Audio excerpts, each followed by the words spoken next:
गुरुर साक्षात् परब्रह्म तस्मै श्री गुरुवे नमः। अखण्डमण्डलाकारं व्याप्तं येन चराचरम् तत्पदं दर्शितं येन तस्मै श्री गुरुवे नमः। या देवी सर्वभूतेषु बुद्धिरूपेण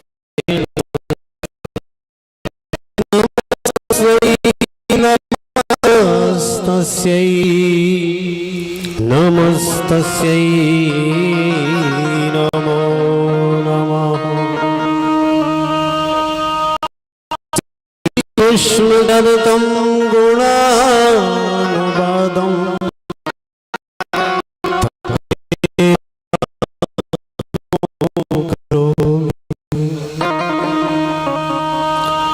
मम हृदय पद समर्पयामि।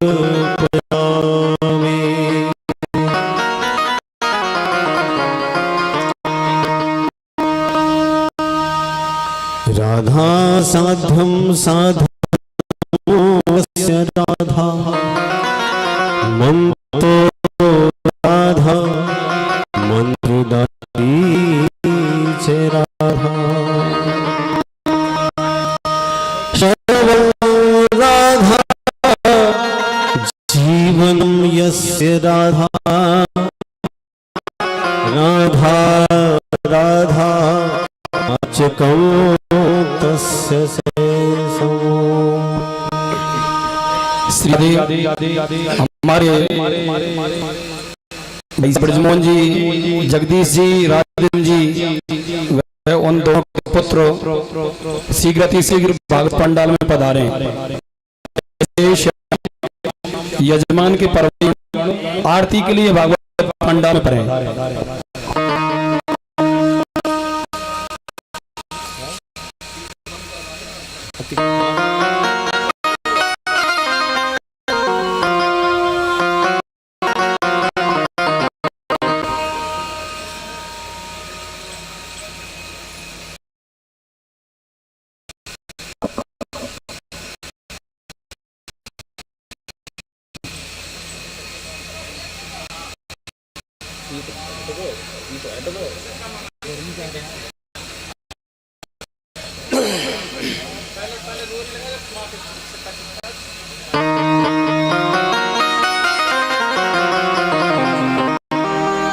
श्री राधा रासेश्वरी रस के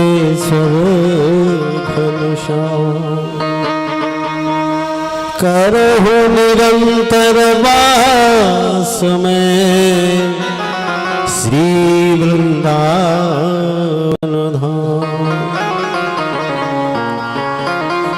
सभी आरती के लिए खड़े हो जाएं।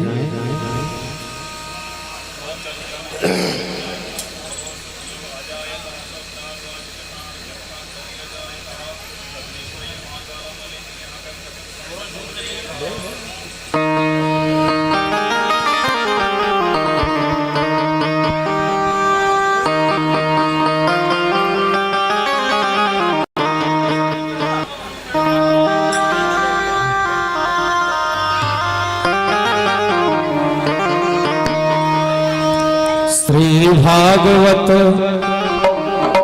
भगवान की है आरती, पापियों को पाप से है तारते।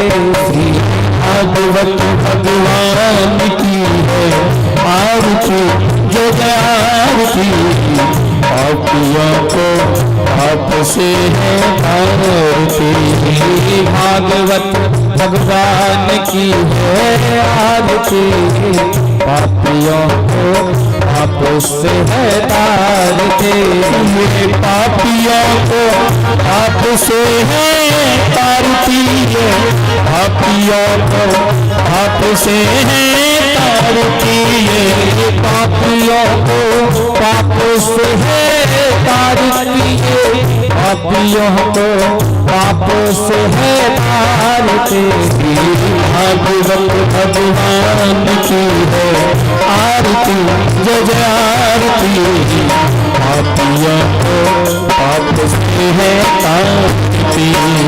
हरिपंथ ये मुक्तिपंथ यह पंचम वेद निराला, नव ज्योत जलाने वाला, ये अमर ग्रंथ ये भक्ति पंथ ये पंचम वेद निराला, ज्योत जगाने वाला। ग्रंथ ये मुक्तिपंथ यह पंचम वेद निराला, नव ज्योत जलाने वाला, अमर ग्रंथ ये मुक्ति पंथ ये पंचम वेद निराला, नव ज्योत जगाने वाला।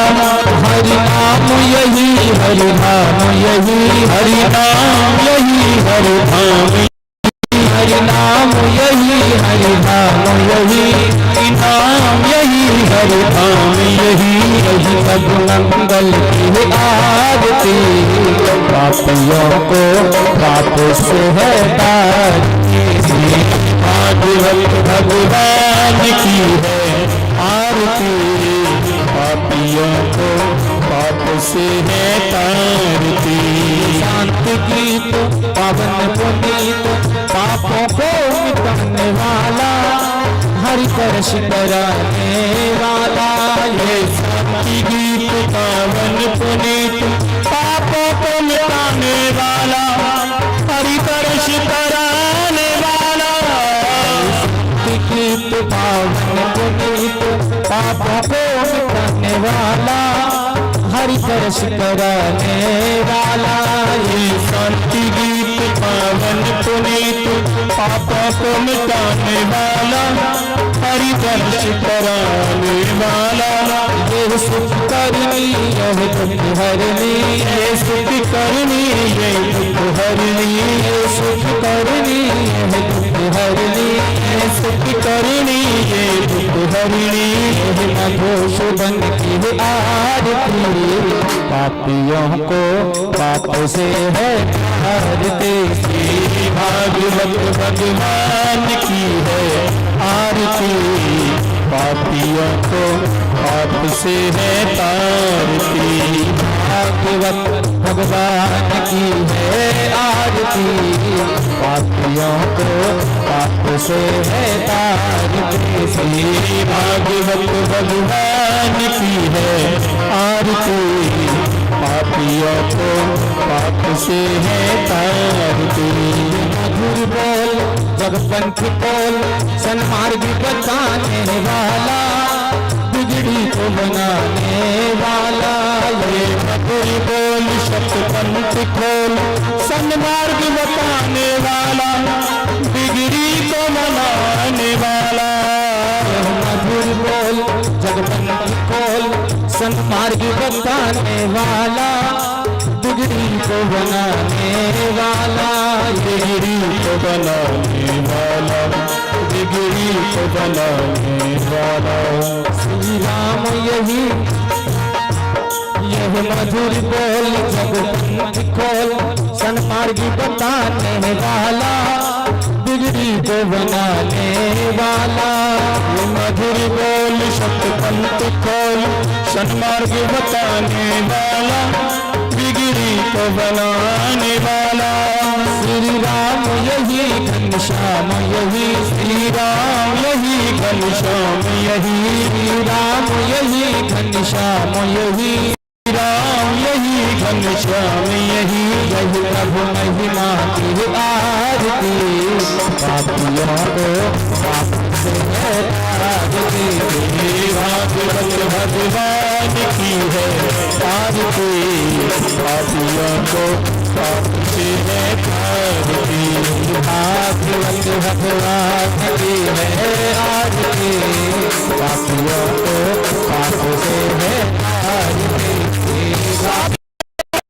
पाप से है तारती, पापियों को पाप से है तारती, पापियों को पाप से है तारती, पापियों को पाप से है तारती।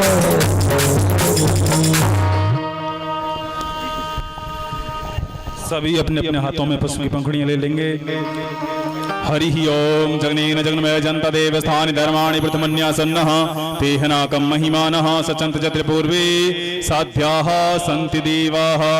हरि ओम एकदन्ताय विद्महे वक्रतुण्डाय धीमहि तन्नो दन्ती प्रचोदयात्। हरि ओम गणाम्बिकाय विद्महे कर्मसिद्ध्यै च धीमहि तन्नो गौरी प्रचोदयात्। सेवन्तिकावकुलचाम्पकपाटलाब्जये पुन्नांगजाति करवील रसाल पुष्पै बिल्वा प्रवाल तुलसी बलमांगरीवी त्वां पूजयामि जगदीश्वरि मे प्रसीद त्वां पूजयामि जगदीश्वरि मे प्रसीद। राधा मेरी स्वामिनी मैं राधे को दास जन्म जन्म मोह दीजियो श्री वृंदावन को वास। वृंदावन वानिक बनो दौड़ करे गुंजार दुल्हन प्यारी राधिका मेरे दूल्हे नंद कुमार।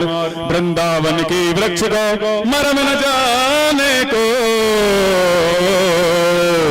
डाल डाल और पात पात श्री राधे राधे हो। नाना सुगंध पुष्पाणि यथा कालोद्भवानि जय पुष्पांजलि में आदित्याग्रहण परमेश्वर। अंजलि में लेकर सुमन मन में श्रद्धाधार पुष्पांजलि अर्पण करो मेरे कृष्ण करो स्वीकार मेरे नाथ करो स्वीकार। ऐ वीर हस्ते हस्तगत मंत्र पुष्पांजलि समर्पयामि। बोलिए श्रीमद् भागवत महापुराण की जय हो। वेद व्यास जी महाराज की जय हो। सुखदेव स्वामी की जय हो। परीक्षित जी महाराज की जय हो। अपने अपने माता पिता सदगुरुदेव भगवान की जय हो। कलुआ बाबा की जय हो। महाबलवंत हनुमंत लाल की जय हो। जय जय श्री राधे जय जय श्री राधे जय जय श्री राधे।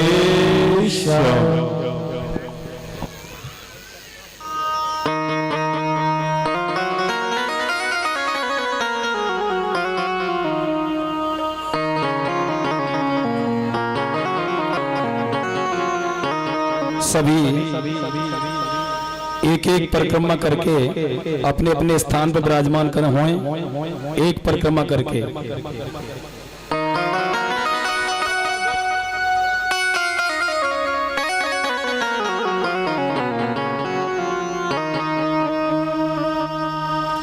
श्री मोहे लागी रे लगना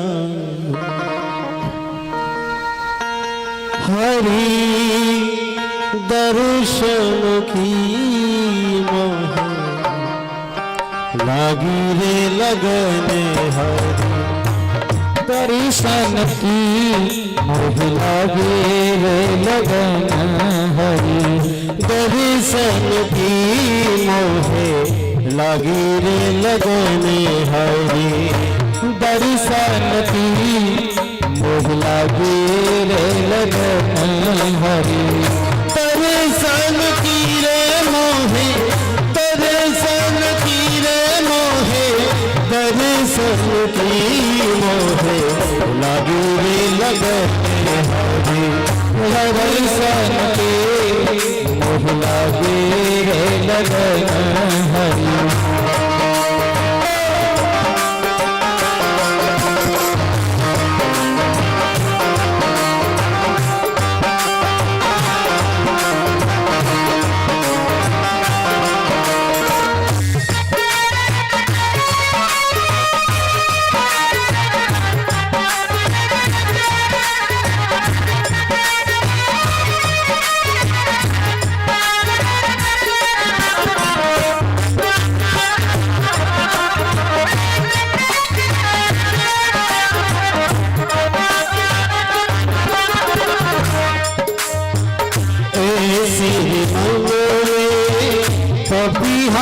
बनोगे ऐसे मन में पपिहा बनोगे ऐसे मन में पपिहा बनोगे ऐसे मन में पपिहा बनोगे आस करे रहने तो आस करे रहने तो दर्शन की अहियो हरि दर्शन की वो आगे गगन हरि दर्शन की मोह आगे गगन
जन्मों की अखियाँ ही प्यासी जन्म जन्मों की अखियाँ ही प्यासी जन्मों जन्मों की अखियाँ ही प्यासी लगन लगी रे मोहे लगन लगी रे तेरे दर्शन की मोहे लगी रे लगन हरी दर्शन की मोह लगी रे लगन हरि दर्शन की मोह लगी रे लगन दर्शन की रे मोहे दर्शन की रे मोहे दर्शन की मोहे लगी रे लगन हरि दर्शन की मोह लगी रे लगन हरि दर्शन की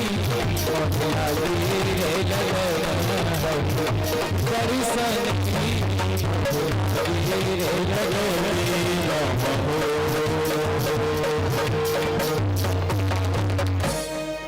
बोली बाकी हरिलाल की जय।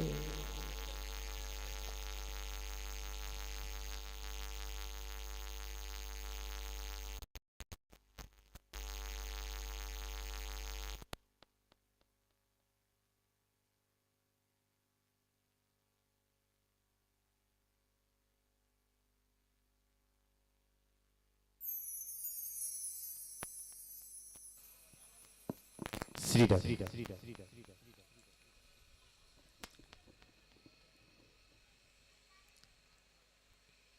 स्वस्ति श्री गणेशाय नमः श्री सरस्वते नमः श्री गौरचरण कमलेभ्यो नमः श्री राधा कृष्ण चरण कमलेभ्यो नमः।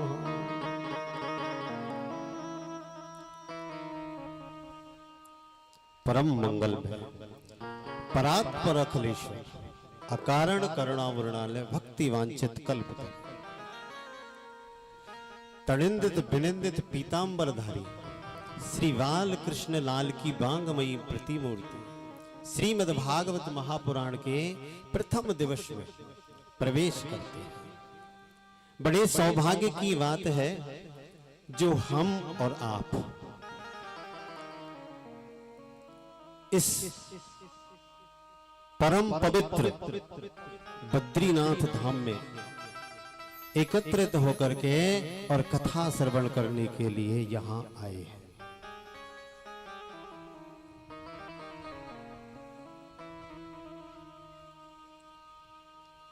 महाराज, भागवत क्या है?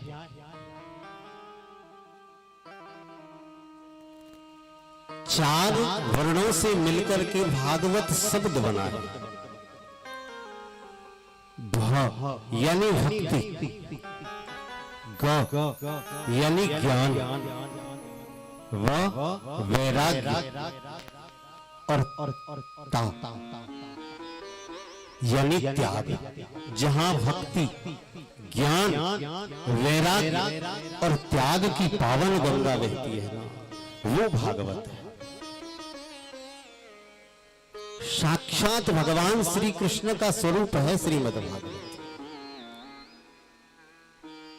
भाग्योदयेन बहु जन्मो समर्जते न सत्संगम च लभते पुरुषो यदा।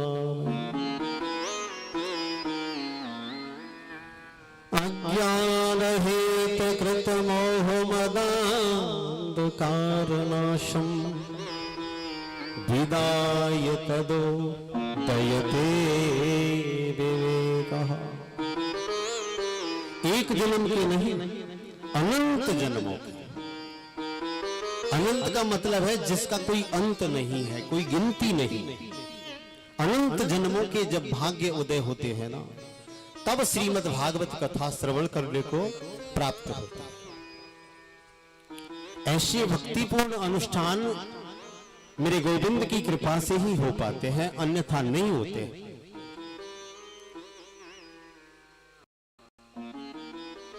महाराज, भागवत को कभी मनोरंजन की दृष्टि से श्रवण नहीं करना चाहिए। मनोरंजन के लिए कभी भागवत को नहीं सुनना चाहिए। जो लोग मनोरंजन की दृष्टि से भागवत कथा श्रवण करते हैं ना, वो अपराध करते हैं। दो बातें हैं। पाप होता है अज्ञानता में। भाई, हमें पता नहीं है कि पाप क्या है, पुण्य क्या है। ऐसे में हमसे कोई गलती हो गई, त्रुटि हो गई, वो पाप है। पाप का प्रायश्चित हो सकता है, लेकिन जो जानबूझकर किया जाता है वो होता है अपराध। भागवत कथा को मनोरंजन की दृष्टि से श्रवण करना क्या हुआ? अपराध। तो अपराध नहीं करना चाहिए। अपराध कभी कटता नहीं, उसका कोई प्रायश्चित नहीं।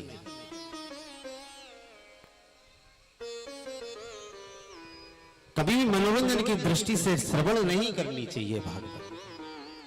हमारे जीवन में थोड़ा सा भी परिवर्तन आ जाए, कैसे भी हमारा मन और भगवान के चरणों में लग जाए।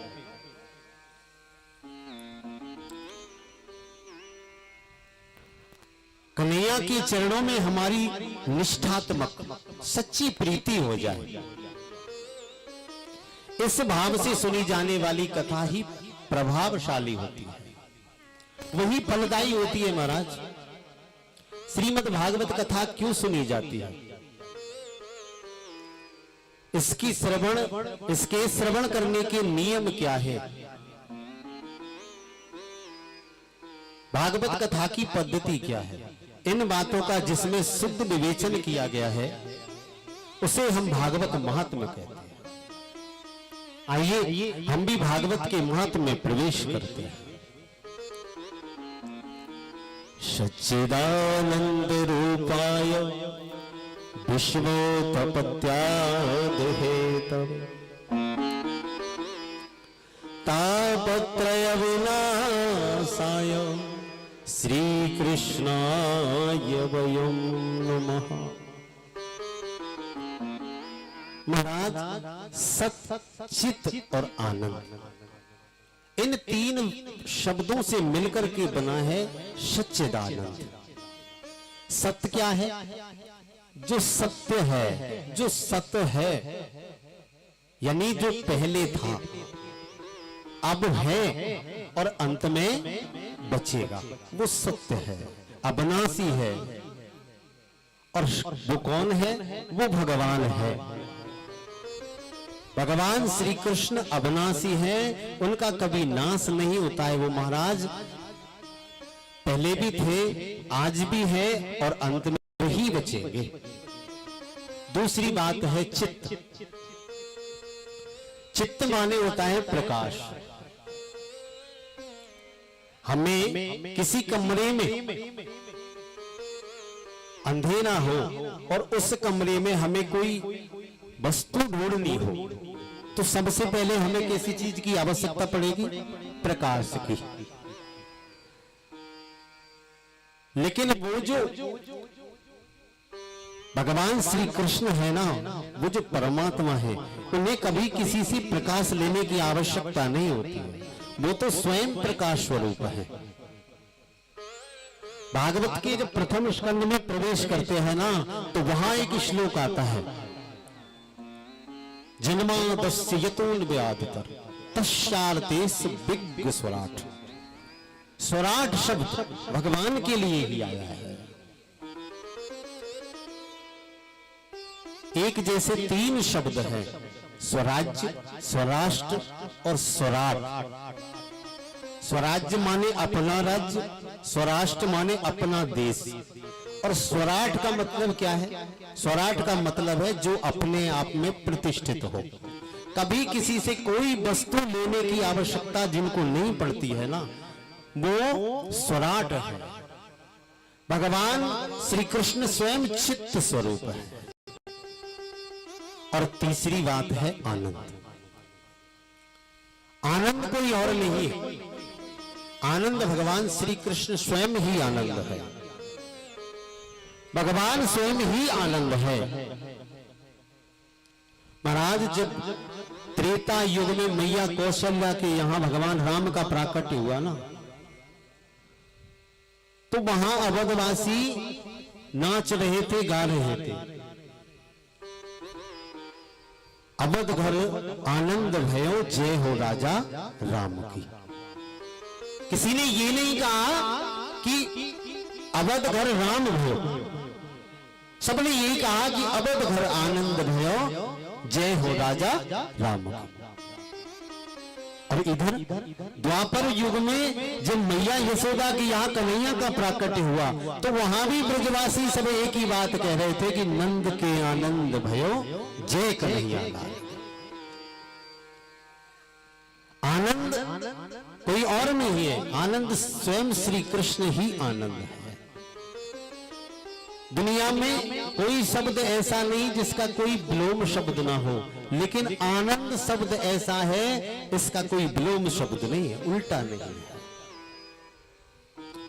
आनंद को घटाया नहीं जा सकता, मिटाया नहीं जा सकता, उसको बढ़ाया जा सकता है। आनंद को परम आनंद बोल सकते हैं, लेकिन इसका कोई विलोम शब्द नहीं। भी श्री कृष्ण है, चित्त भी श्री कृष्ण है, और आनंद भी श्री कृष्ण ही है। विश्वोत्पत्त्यादिहेतव, जो विश्व की उत्पत्ति के हेतु है। महाराज जिनसे, जिनकी कृपा मात्र से पूरा विश्व प्रपंच बनता है, पालित होता है और अंत में लय हो जाता है।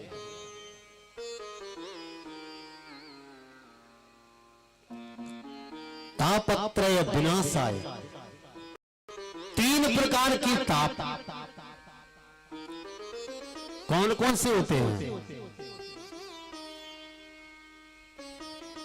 देहि देवी भौतिक तापा, देहि देवी भौतिक तापा, देहि देवी भौतिक तापा,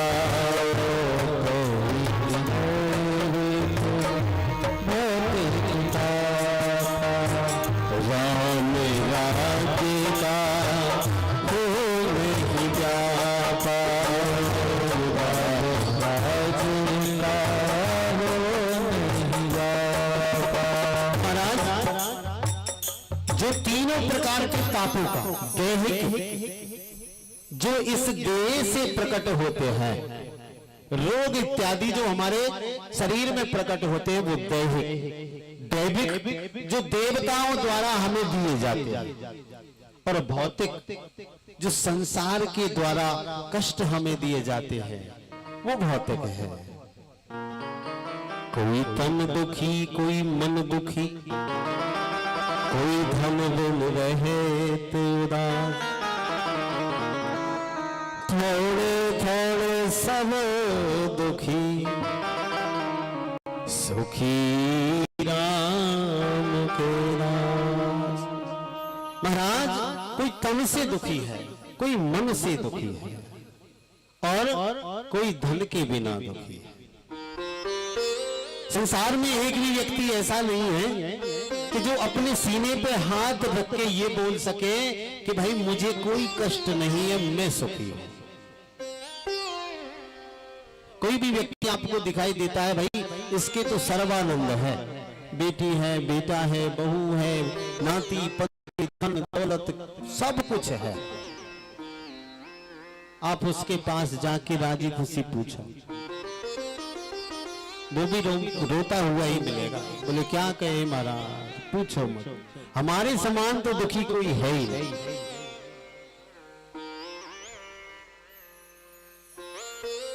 महाराज, जो लोग अरबों की संपत्ति एकत्रित किए हुए हैं,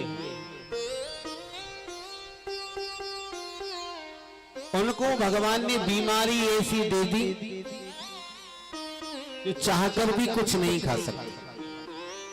सूखी रोटी और हरी मिर्ची खाते हैं।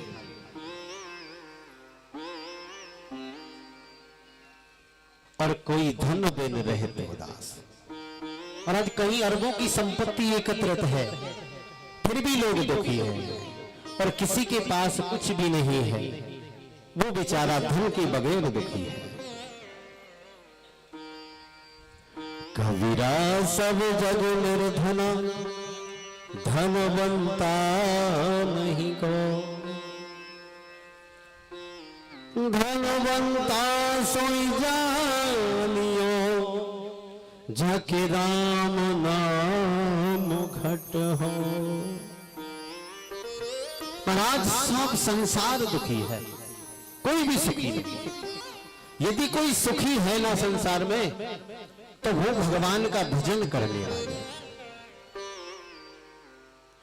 जो लोग भगवान का भजन करते हैं ना, सब कुछ त्याग करते हैं, भगवान का चिंतन करते हैं,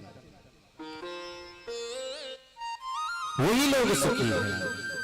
चाह गई चिंता मिटी, मनवा बेपरवाह, और जिसको कुछ नहीं चाहिए वही शहंशाह। भाई जिसको कुछ नहीं चाहिए ना, वही शहंशाह है। और यदि किसी से मांगना पड़े तो हम शहंशाह किस बात के।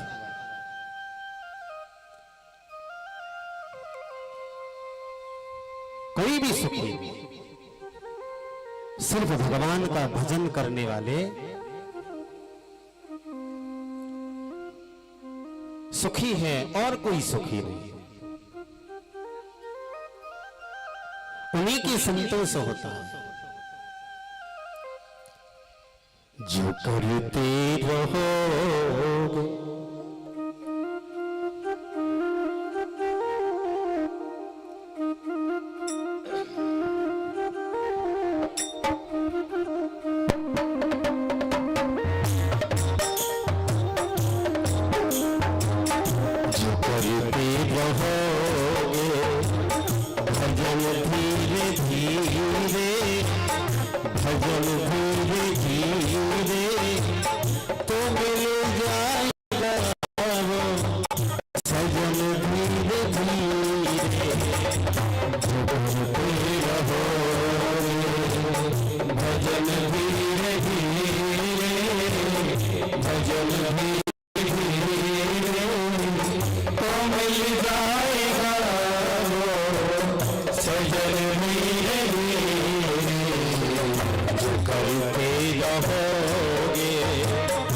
भजन धीरे धीरे, भजन धीरे धीरे मिल जाएगा हो, भजन धीरे धीरे जो करते रहोगे, भजन धीरे धीरे, भजन धीरे धीरे तो मिल जाएगा हो, सजन धीरे धीरे करते रहोगे।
अगर प्रभु से मिलने की दिल में तमन्ना, अगर प्रभु से मिलने की दिल में तमन्ना, करो सो करण धीरे धीरे जो करते रहो, भजन धीरे धीरे, भजन धीरे धीरे तो आएगा वो, सजन धीरे धीरे।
जो करते रहोगे, जो करते रहोगे, यपन धीरे धीरे तो मिल जाएगा सजन धीरे धीरे, करते रहोगे, भजन धीरे धीरे, भजन धीरे धीरे तो मिल जाएगा सजन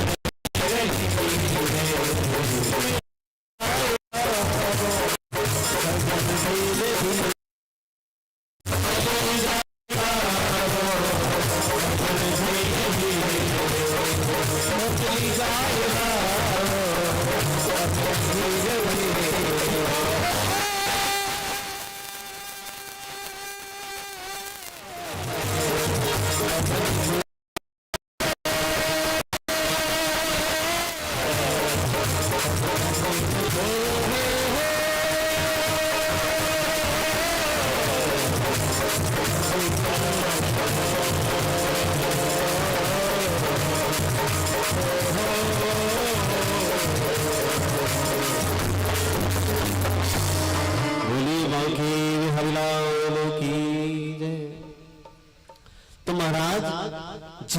भगवान के नाम के, भगवान नाम राम के धन की कमाई की है। राम नाम की जिसने कमाई की है, कृष्ण नाम की जिन्होंने कमाई की है ना, वही दुनिया में सबसे बड़े धनी है।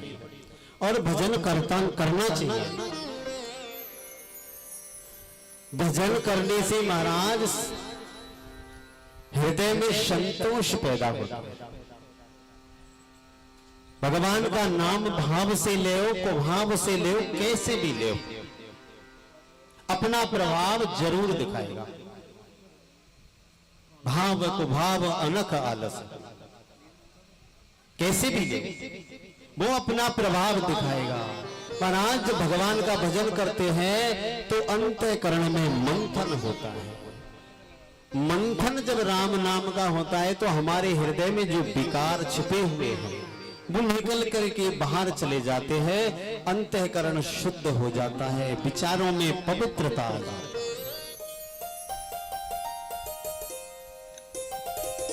और जहां भेदभाव की दृष्टि नहीं होती है ना, वहां भगवान का वास होता है।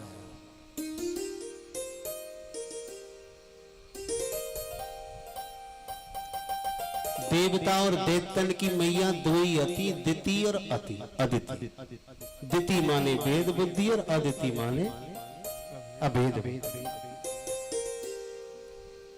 जहां भेदभाव था वहां राक्षस पैदा हुए, और जहां भेदभाव नहीं था, समभाव था, वहां देवता पैदा। तो भगवान का भजन करना चाहिए। दुनिया में तीन ही प्रकार के ताप हैं, और भगवान श्री कृष्ण के नाम में वो सामर्थ्य है कि इन तीनों पापों को, तीनों कष्टों को नष्ट कर देता है। इसलिए अंत में कहा है श्री कृष्णाय वयम् नमः। ऐसे भगवान श्री कृष्ण के चरणों में हम बार बार वंदना करते हैं। महाराज श्रीमद् भागवत के प्रधान देव तो मेरे गोविंद ही हैं, इसीलिए भागवत के महत्व में और मेरे गोविंद की वंदना की।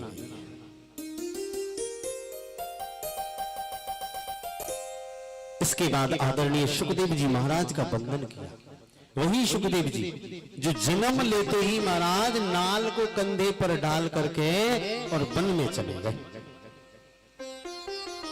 उनके पिता वेदव्यास जी महाराज पीछे से सुखदेव सुखदेव पुकारते जा रहे, आवाज लगा रहे, लेकिन महाराज कोई ध्यान ही नहीं दिया। भगवान का स्मरण करते, निर्गुण ब्रह्म का स्मरण करते हुए और वन में चले। लौट के देख, अंदर वन में प्रवेश कर गए महाराज। वेदव्यास जी जब पहुंचे, आवाज लगाते हैं सुखदेव। वेदव्यास जी आवाज किसको लगा रहे हैं? सुखदेव जी को। लेकिन उत्तर कहां से मिल रहा है? वृक्षों से। वृक्ष कह रहे हैं अहम शुक, बोले मैं सुखदेव हूं। प्रत्येक वृक्ष यही बोल रहा है। जिन सुखदेव जी महाराज को लौटा कर लाने की वेदव्यास जी में क्षमता नहीं, सामर्थ्य नहीं है, उन्हीं सुखदेव जी महाराज के चरणों में वंदना कर।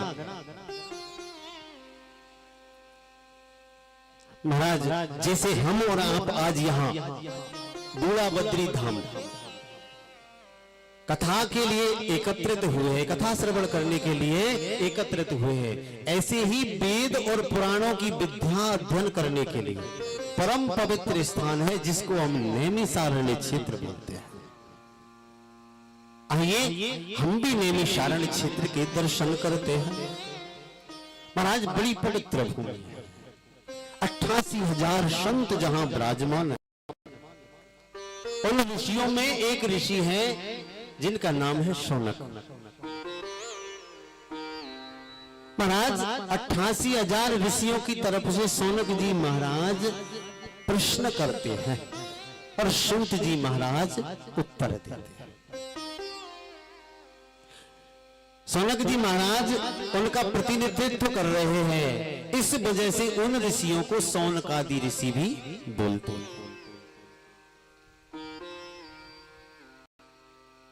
उस परम पवित्र भूमि में चलते हैं महाराज, जहां 88,000 संत विराजमान है और उनमें ऐसे ऐसे संत जिनकी इतनी लंबी आयु है कि जिनके सामने महाराज कई कई इंद्र और कई कई ब्रह्मा बदल चुके हैं। ऐसे संत बैठे जिन्होंने महाराज कई प्रलयों को देखा है, ऐसे संत बैठे नित्य निरंतर भगवान का जाप करते हैं। एक दिन क्या हुआ महाराज, उन संतों की मंडली के मध्य और मेरे सूत जी महाराज यानी सुखदेव जी के गुरु भाई हैं, वेद व्यास जी की परम प्रिय शिष्य है सूत जी महाराज, उनका आगमन होता है। सूत जी महाराज को देखते ही और सभी 88,000 संत खड़े हो गए, उनका अभिवादन करने लगे, स्वागत करने लगे। इतना आदर सत्कार जब सुखदेव सूत जी महाराज ने देखा ना, तो कहने लगे, अरे महाराज आप क्या कर रहे हो? आप तो मेरे दादा परदादाओं की आयु के हो, मैं तो तुम्हारे सामने एक बालक के समान हूं। आप इतना आदर सत्कार मेरा करते हो, ये ठीक नहीं है। तो महाराज शौनक जी कहते हैं, धन वृद्धा बल वृद्धा आयुर्वृद्धा तथैव च ते सर्वे अपि ज्ञानं वृद्धा किंकरा शिष्य किंकरा। बोले सूत जी, कोई बल में बड़ा हो सकता है, कोई धन में बड़ा हो सकता है और कोई आयु में भी बड़ा हो सकता है, लेकिन सबसे बड़ा वो है जो ज्ञान में बड़ा है। वास्तविकता में यही है, जो ज्ञान में बड़ा होता है ना, वो सबसे बड़ा है।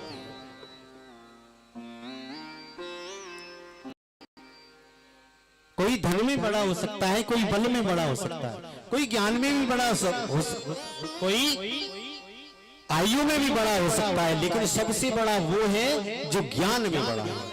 और आप ये जो कलयुग के पुरुष है ना, कलयुगी जीव है, इनके हृदय में जो अंधकार छिपा हुआ है, जो पाप छिपा हुआ है, उसको दूर करने के लिए करोड़ों सूर्यों के समान दिखाई देते हैं।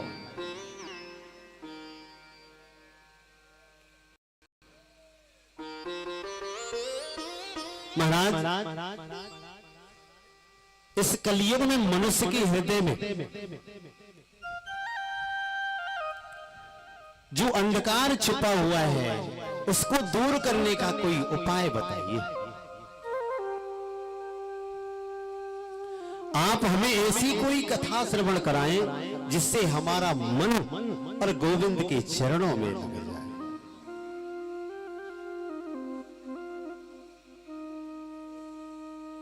महाराज हमारे कष्टों की निवृत्ति हो जाए और मन भगवान के चरणों में लग जाए। कृष्ण प्राप्ति करम शाश्वत साधनम तत्त्वताधु। ऐसा कोई उपाय बताओ जो मन भगवान के चरणों में लगे। और बात भी सत्य है, संतों के पास जाकर के कभी व्यर्थ का प्रश्न नहीं करना चाहिए।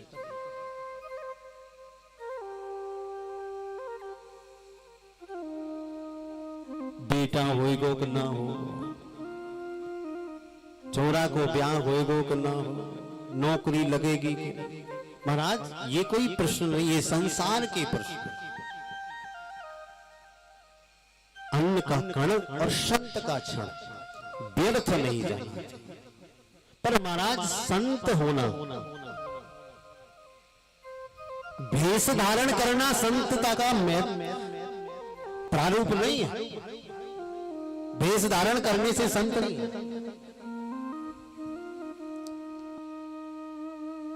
जिनके मन की संशय दूर हो गई, संसार से जिनकी विरक्ति हो गई, सबको समान दृष्टि से देखते हैं, वो संत है।